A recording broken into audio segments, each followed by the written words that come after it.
Okay, this is your Performance Matters training. Our learning goals for this, we're going to be able to access and navigate our Performance Matters website. We're going to be able to use the tools provided on the Performance Matters website, and then we're going to be able to recall the rules for test taking and abide by them during testing times. So semester testing strategies that we've talked about in here before are coming up with an answer of your own before you look at the options, showing your work to limit small mistakes.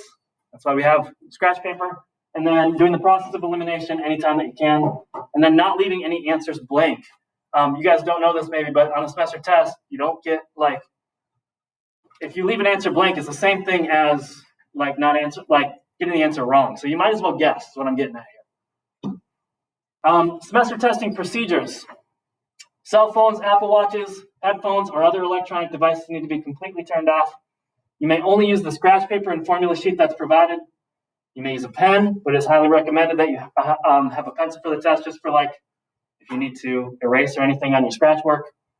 You may write on the written copy of the test, and so you'll actually have that, like I was saying before, you're actually gonna have a copy with all of the questions on it that you can actually show your work. In geometry, it's tough to kind of draw all those pictures up, so we'll have that for you. And then after the test, all copies and scratch paper must be returned. When you're finished with the test, you are allowed to read a book, draw, or rest. You are not allowed to take out electronic devices at this time, once you're done with the test. People are still testing. Okay, so logging into Performance Matters, we can all do this right now. So on your computers, I need you to go to the K-12 bookmarks. You can see right here, I'm going to the bookmarks for this. You can't just type in ClassLink on your computer. If you type in ClassLink on your computer, classlink.com, I'll show you on the next slide what's wrong with that. So please do this for me now. Go to ClassLink. It's provided for you on your Chromebooks, so you don't even have to search it up or anything. So the link that they have for you installed on your Chromebooks already will take you to a website that looks like this. Notice we have the Sioux Falls School District emblem on it, and it's kind of a darker shade, and it's only got a username and password for you.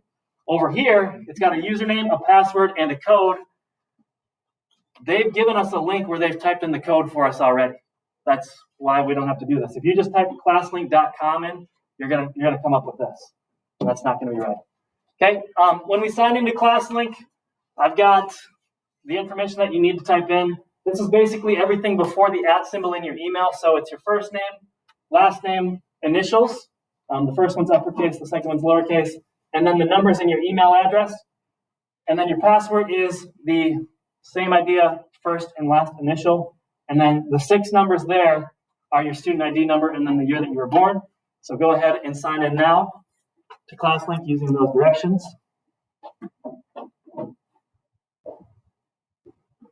Some people are ahead of me already. I like it. Okay. Click on Performance Matters. It's this tab, and these are in alphabetical order, so you should be able to find them. It's the Performance Matters tab right there. Once you get on to Performance Matters, once you find that app, it's going to look like this, and you're going to click Log into Online Testing. On semester test day, you'll find the one that says Algebra 1B semester test or Geometry B semester test, and you'll click on it. Obviously, we don't have it right now because today's not semester test day, but you can see what shows up there.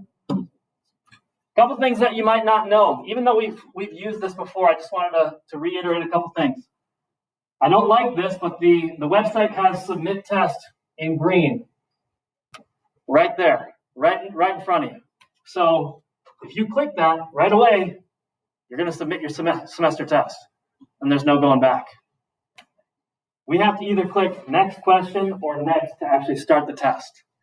Just make sure when we do that, when we get there that day, we don't click Submit right off the bat. And then there's also some tools and notifications down here that'll show up throughout your test that you can use. Help would look like this. If you need help, you can click on that. This is flagging a question for review later. That doesn't really do anything. That just tells you when you come back to that question later that you'll have to, that you didn't know the answer maybe. You flagged it, you can come back to it later. This would be removing that flag once you're done with the question. A calculator, a scientific calculator, and a graphic calculator. There's 3 different types. that you could potentially see on your test and use. You can highlight things or clear highlighting. If you wanted to highlight some words or something to come back to and look at, you can do that. Potentially on a graphing problem, if you needed a straight edge, if you're drawing a line or something, that's what that symbol is for. You would click on that and you basically could drag a straight line. And then you can also eliminate answer choices by doing that. That's something that I don't know if a lot of you know about. I told you in my earlier slide here that using process of elimination is a great strategy. You can actually click a button to eliminate those choices. So that might be something you would want to do.